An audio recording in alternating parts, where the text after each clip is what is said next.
guest speakers today are from the Senate and the House Republican caucus. And from the Senate, we have Senator Randi Becker. She was elected to the Senate in 2008. She's the Senate Republican Majority Caucus Chair. She serves on the Transportation Budget Leadership for the Transportation Committee, Early Learning, K through 12, Financial Institutions and Insurance and in Rules. And I don't know how you find time to do all that. I don't serve on those. That's what this says. That's not right. All right. So no, that's all right. So correct me. I looked at that. I thought, how can you do all that? Yeah, Ways and Means and Healthcare. Ways and Means and Healthcare. Wonderful. So I wonder if the rest of these are right. I should have read them first. So from the House, Representative Dan Kristiansen, who has been here since 2003, and we know he is the leader of the Republican caucus. See, I know that's right. And So far, so good. all right, and I know you're on the Rules Committee. Are you the ranking member of the Rules Committee? All right. Is there something else I should say? Okay, I'll stop there. And Representative Joel Kretz, who has served in the House since 2004. He is a member of the House Republican leadership. He's our deputy minority leader and serves on the Rule Committee as the assisting ranking member. He's also on the Agriculture and Natural Resources Committee. So we're going to give them a minute or two to finish eating, and then we will ask the House speakers to go first, because Senator Becker would like to be the cleanup hitter for us. and after after they all three have spoken to you, they will take questions, and during the question and answer process, I'd like anyone who has a question to please stand, because with such a big group, it is sometimes hard to see those of you who are in the back, and it's also maybe difficult to hear you. So if you have a question, if you'd stand, and when you're recognized, please again say your name and where you're from, because I don't think any of us could have memorized all of that. So we do want the speakers to know who they're responding to. So I'll start. Dan says he can go now, so that's good. We will have him do that. So thank you, Representative Kristiansen. There we go. Now it's my size. Hey, well, good afternoon. Thank you so much for having us here today. I was listening to many of you talk about your where you're from and which class you're part of, so I'm going to give you my version of what I am. I am not the class of 39. I'm District 39, okay, which is north of Woodinville. Used to go to the Canadian border, so I've got almost the entire western side of the North Cascades. I've got all of Stevens Pass. I've got everything east of Cedar-Woolley, most of Snohomish, Skagit, and even a massive portion of King County. If you're buying your tickets at Stevens Pass, you're buying your tickets in my district, and you were skiing in somebody else's, so I don't care. Just want to let you know that. Now, I will tell you this, though, the other district is a little perturbed about that. College of Forestry. I have several members of my family are graduates of the University of Washington College of Forestry. We are actually in the lumber business. We manufacture lumber products, and then we also have a construction company. So we just figured we'd take it right from the forest all the way to the end use, and our family does all of that. You know, it's been an interesting run being in the legislature the last several years. We've seen a lot of challenges, but this year, as you probably all well know, we're going to be seeing the biggest challenges being complying with our state Supreme Court as it relates to McClarian education. It was awesome to see the Senate come up with 25 votes to run out their education plan here just recently.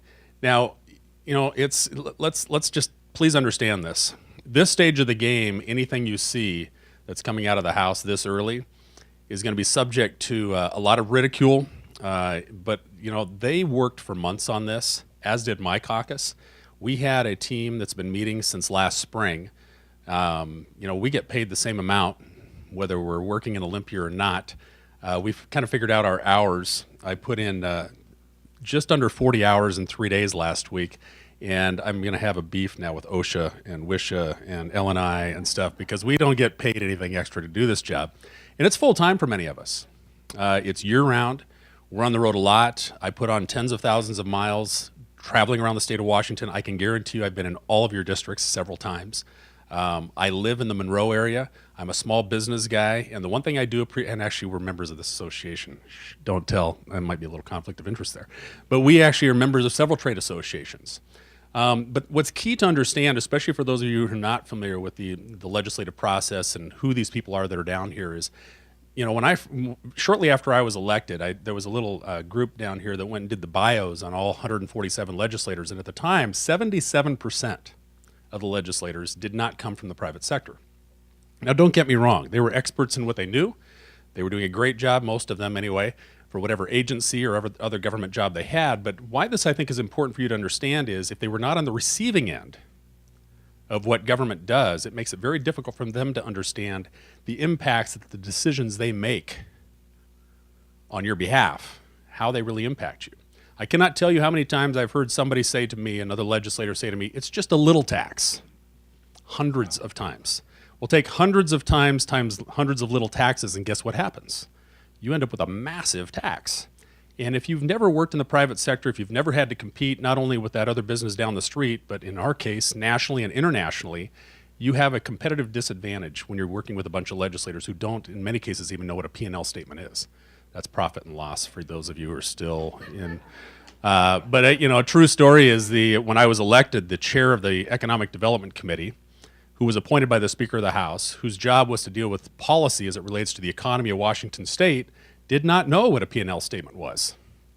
And when I defined it as a profit and loss, still gave me the deer in the headlight look. And I bring that up to you because, you know, we may not all be experts on everything down here as legislators. We may have our expertise in areas, in many cases, completely unrelated even to the committees that we sit on. But if we're not hearing from you all, if we're not hearing from our constituents and those who are the experts, we're going to assume the direction we're taking is correct. We have a saying in Olympian, it's silence is agreement. And my statement back to you is don't be silent. Because there are many of us that may get it, but there are also many who don't understand what the real challenges are. As we're trying to solve this education problem, what I will tell you is this. Our biggest and our first focus is the outcome of the child first. Education system was not invented for the teachers. It was not invented for good, fancy buildings. It was not intended for a whole bunch of other things. That's not what the intention was. It was to educate our students well and to give them a great advantage that most countries don't offer. And we are going to be focusing in on and have been focusing in on doing that. That's why it was actually our caucus back in 2006 was the first caucus in state history to run a bill that was titled Fund Education First. That bill sat for 6 years until McCleary happened. We couldn't get a hearing on the bill. And then McCleary happened. And now all of a sudden there was this interest in this little bill. And as you saw the Senate bill pass out, what was their focus? It was funding education first. It's really, truly the only thing that we do, money-wise, policy-wise, that we are bound to the Constitution to do.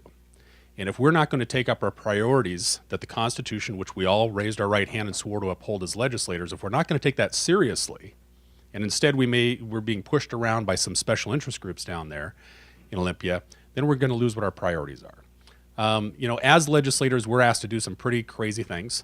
There's a bill, if you haven't seen it, it's the new state fungi. Yeah, it's an amazing piece of legislation. It's some mushroom. It's earth-shattering legislation, actually. It ranks right up there with the state sea mammal we did here a few years back. You know, there are a lot of things that distract you from what your job really is supposed to be. And there are going to be hundreds and actually literally thousands of bills that are going to be coming before us. But please, you know, don't get caught off guard by some of these things. There are many of us that are really trying to keep our crosshairs on what our priorities are. And it's going to be those constitutional provisions. It's going to be making sure that we're as best of stewards that we can be with your taxpayer dollars. But one of the main reasons I ran for office in the first place was this. I've been a business owner since I was 18 years old. And I've been hiring people and taking care of them and providing health care and good jobs. I have employees today that have been with me well over 30 years. And I was not able to do that because I was out to stick it to my employees. To the contrary, my employees mean everything to me. And frankly, we have such a good relationship that they actually, even most of them kind of like me too. And you know, it's working with each other for a long-term success. And the decisions that we make today, let's not make decisions that are built on emotions. Let's not make decisions that are built on the exception. Let's make sustainable decisions that are actually more of the rule. Because so much of what's going on down here in Olympia and in government in general is we're legislating to the exception, not to the rule, and we're legislating to the emotions that are pushing it. We see it all the time. And so keep that in mind when you see your legislators voting. Hold us accountable, please. You know, you come from all over the state of Washington. If you don't know your legislator, please get to know them. Introduce yourself to them. It's kind of hard sometimes, especially if you didn't vote for them. But you can ask any of my constituents, because I have a complete open door policy in my office. Everybody is welcome to come into my office. And they do. And sometimes we have very difficult conversations. But I'm not the most politically correct guy on the planet, and I don't care if you are either. Please, actually, I prefer it if you're not politically correct. I don't want to have to guess where you're at. You know, it can be a thankless job, but it can also be a job that I know for myself and my colleagues that I've worked with now for many, many years can be very rewarding. But I liken this job to being in a relay race. When I was elected back in 2002, I was given a baton, and the baton had my title on it. What are you going to do in your leg of the race? Because since 1889, not unlike the pictures you see on the wall here of people who have held offices with AWB, but as legislators, it's what are you going to do with your time on the track? Are you going to run to win, or are you just going to put a warm body in a cold chair? And we're trying to do the best we can to represent you all as well as we possibly can. Sometimes you're not going to like what we do. Hopefully, at the end of the day, you're going to like most of what we do.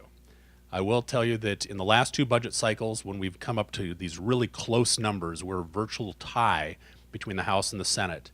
We've seen two of the strongest bipartisan votes we've seen in about half a century in this state. You know, and I will say this, there's not a person in the legislature who loved the budget that they voted for. That's a perfect place to be. I don't know about your personal budgets. Maybe you all love all those checks, you know, that you write.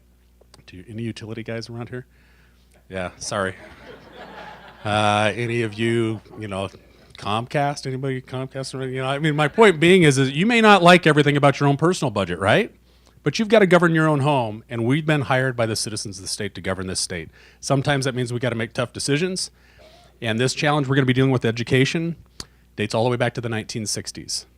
And now that we've been working on this thing for months, and many of us have been working on it for years, I understand why previous legislators never fixed this issue. It's a very difficult issue to fix. It's going to be painful. There's going to be people that are going to just be going, oh my gosh, what are you guys thinking? But at the end of the day, we do have a broken system. And for such a time as this, there's 147 of us as legislators in Washington state that are being faced with this challenge. But it's not unlike some of the other challenges that we've faced as a state or as a country. And I've said this to my colleagues, if you're ever over in the Capitol building, go to the 4th floor. Walk around on the 4th floor, and it's the class pictures of all those legislators that have served before us. And I'm a history buff. Go to the class of 1929. Who was dealing with that? Who was the class of 1941? And so on and so on. For such a time as then, they were there, they got the job done. We're who's there now. We're going to do our darndest to do you right to the best of our ability. And I want to thank you for being here. Look forward to your questions. Thank you.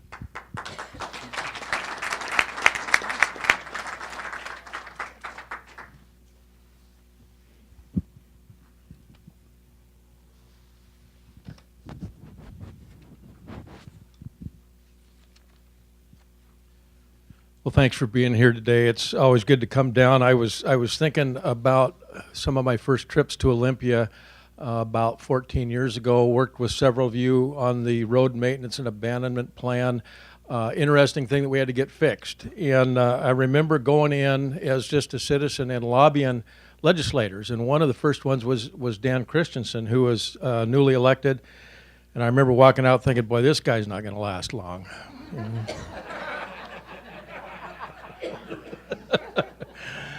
Here he still is. My background, business-wise, has been in the timber and ranching industry. I'm kind of the typical path. I grew up on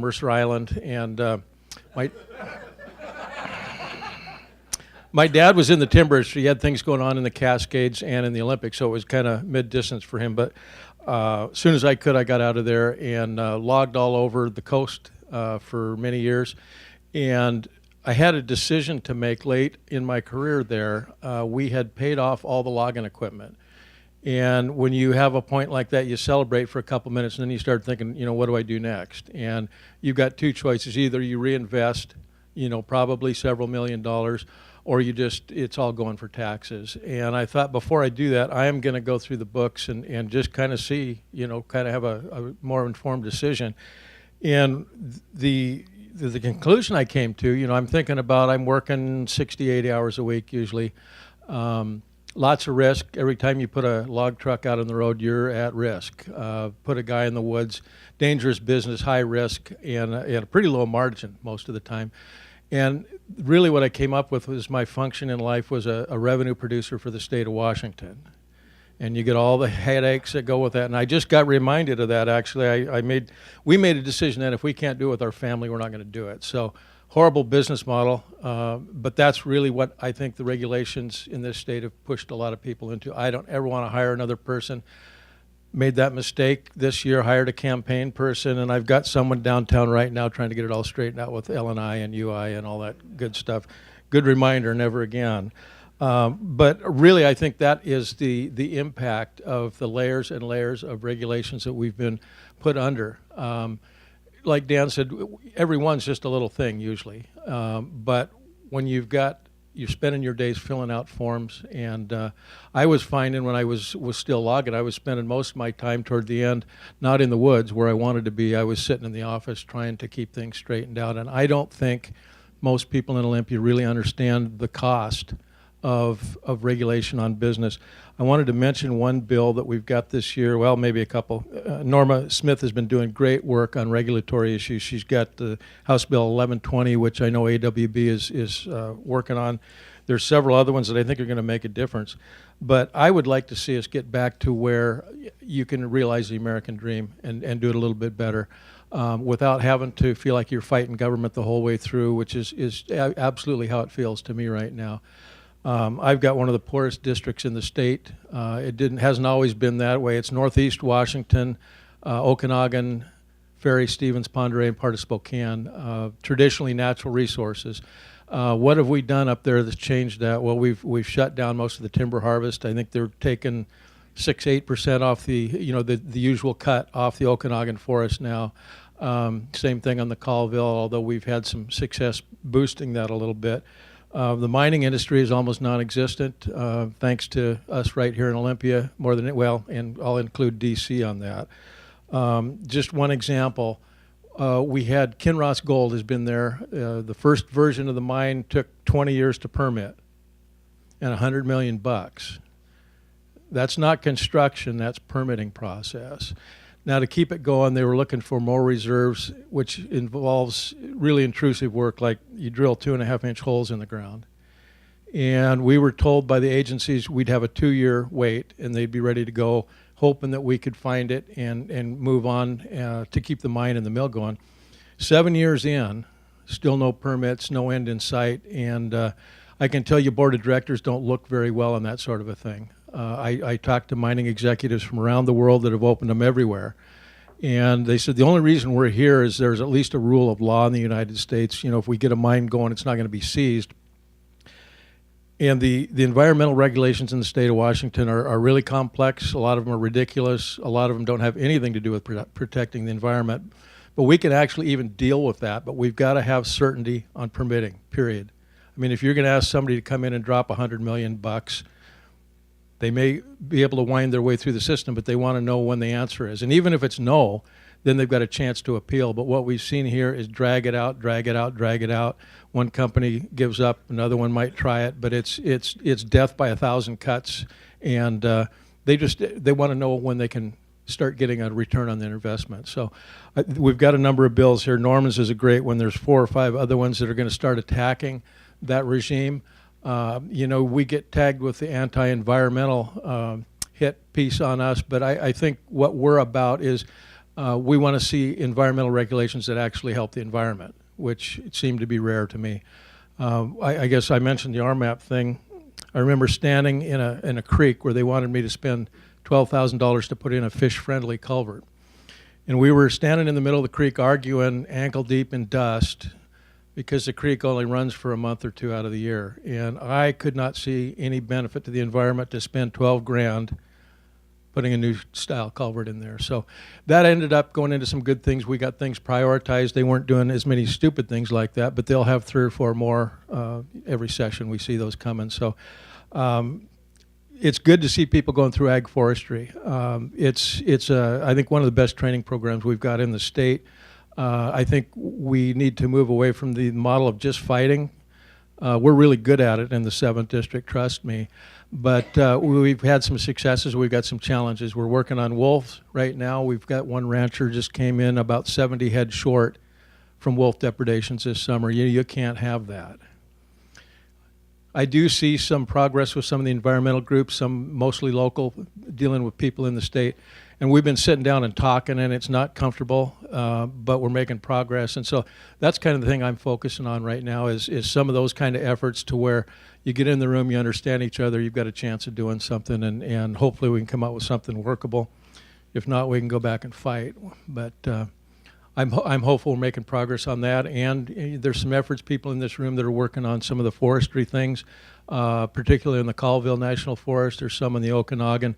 We're gaining ground, but I think the ag forestry program is a big help in understanding how to be, not just to fight, but to be effective. So appreciate you guys going through it and look forward to working with many of you in the future. Thanks. Good job. All right, this is my first time here in the leadership position, so I want to make sure that whatever I do, I represent my leadership or my Senate caucus members appropriately. I'll fail. So I'm Senator Randi Becker, and I am representing the 2nd Legislative District, and if you see Mount Rainier, that's my God's piece. Every day when I wake up in the morning and the sun's out, I see that mountain, and I turn out the back and I look at the Olympics, so I feel very blessed. And Barbara Bailey and I harass each other that we claim that we have the most beautiful districts in the state, and I think we both are very fortunate, and all of us in Washington. It's hard to believe this is my first year in my 3rd term. I can remember when I had people asking me if I would be interested in running for a political office. Now, I'd given 3-year notice in my career in the medical field that I was going to retire, and they said, why did you give a 3-year notice? And I said, because it's taken me that long. I keep saying 5 years, 5 years, 5 years, and it keeps getting longer and longer. So just before retirement, I was approached by some people in the medical field and asked me to lunch, and in the middle of the lunch, they said to me, Randi, would you ever think about running for a political office? And I said, are you kidding me? I hate politics. And I have to say, to this day, I hate this kind of politics. But I have such a respect for the institution. And I have such a respect for what our forefathers did when they wrote the Constitution, the Declaration of Independence, everything that they wrote that we are trying to uphold in this state. And I think that it's something that up until my election down here and realizing just how important it was, I don't think it's something we think about enough. So to me, it is critical. My first year, I was on transportation, and I was ranking on higher ed. And when Mike Hewitt called and said, Randi, you're going to be on transportation, you're going to be ranking on higher ed, and you're going to be on healthcare and agriculture, which I love because I grew up on a dairy farm in Enumclaw, and I still have animals. I said to him, Mike Hewitt, what does it mean to be ranking on higher ed? Oh, don't worry, you just have to give a couple reports, okay? He also told me that it was a part-time job. I kept telling him throughout the 8 years I got to work with him, you liar, you liar. And I would still say that to him today.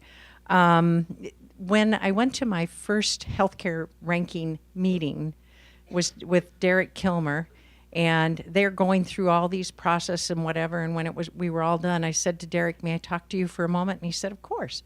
We shut the door, and I said, I don't have a clue what we just talked about. I said, can you help me? And I have to tell you, Derek Kilmer was an amazing chair to work with and help me through what it is to be a ranking member you know, higher ed was my favorite committee. I have been on healthcare since day one here. I was ranking for a while, and then I was chair for a while.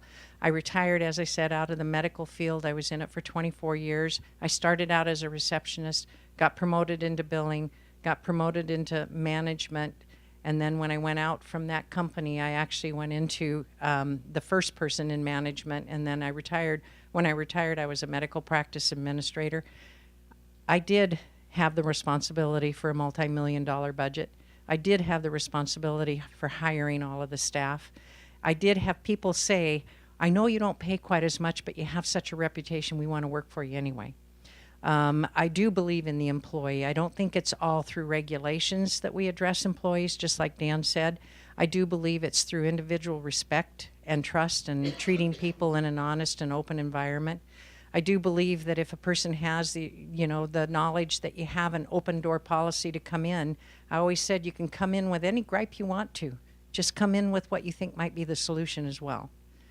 And I think that's what we do well down here in listening to people. But I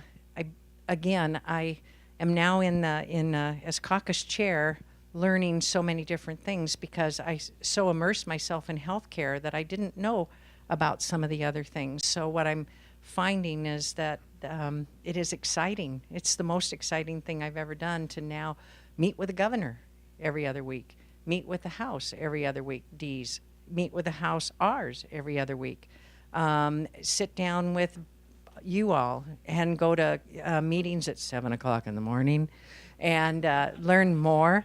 And I thought I was out of that with the docs, always had 7 o'clock meetings. But the caucus, I did receive the unanimous vote to be the caucus chair, and the people that I thought were really going to give me a hard time have actually said, good job, Becker. So far, so good. We'll see how it goes. But I do think one of the highlights of my entire time down here was watching Joe Fain prepare for his 1 against 24 the other day.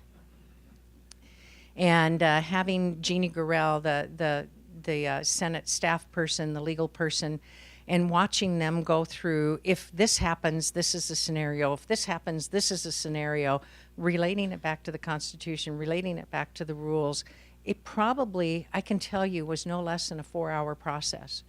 And what I learned that day, it was just amazing.